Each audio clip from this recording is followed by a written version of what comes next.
Sa iba pang balita, tumaas ang porsyento ng cybercrime, identity theft o pagnanakaw ng identity sa social media para mang-scam.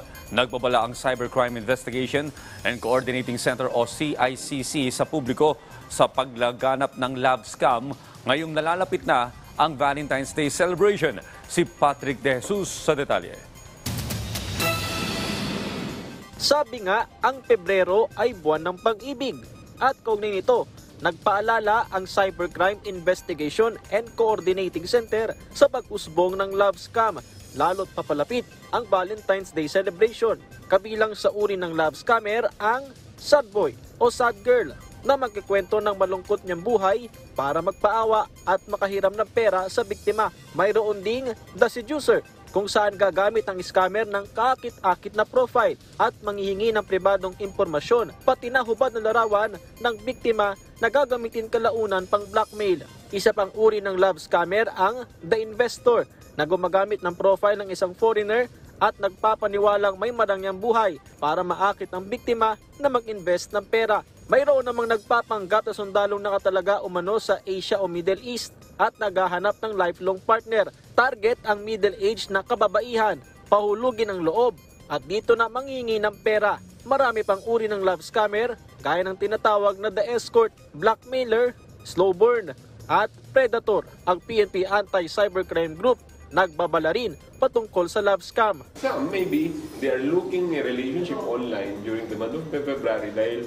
alam mo naman yung sinasabi nilang malamig ang panahon nila during February. So yun ang nangyayari kung minsan. That is a peer pressure among their friends, maybe families or office mates. So kumbaga itong isa naghahanap ng karelasyon sa online. Sabi ng PNP-ACG, hindi lang tuwing Pebrero, kundi walang pinipiling buwan o araw ang love scammers. Pinakamagandang gawin po dyan ay kailangan nilang mag-report sa amin. And then they will be providing all the communications, lahat ng ebidensya na pwede nang ibigay sa amin. And so that we can help to trace and identify yung mga perpetrators na ganito. Kasi ang dulo po talaga ng love scam ay pera. Nakamatsyag din ng PNP-ACG sa cyber identity theft, isang uri ng pagnanakaw ng identity online upang makapangbiktima o mang-scam.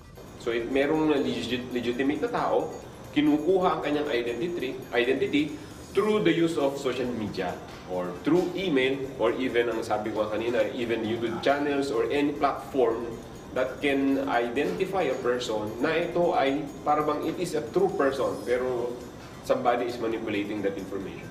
For example, maraming mga social media accounts na bigla nilang may nanghihingi ng pera. Or meron namang yung nadisgrasya ako, kailangan ko ng tulong mo. And then at the end of it, nanghihingi siya ng pera. Sa datos ng PNP-ACG, 12% ang itinaas ng cyber identity theft. Hindi naman daw nakakaalarma ang bilang at marami sa mga naiulat na kaso ang natugunan. Patrick De Jesus para sa Morning Show ng Bayan, Rise and Shine, Pilipinas.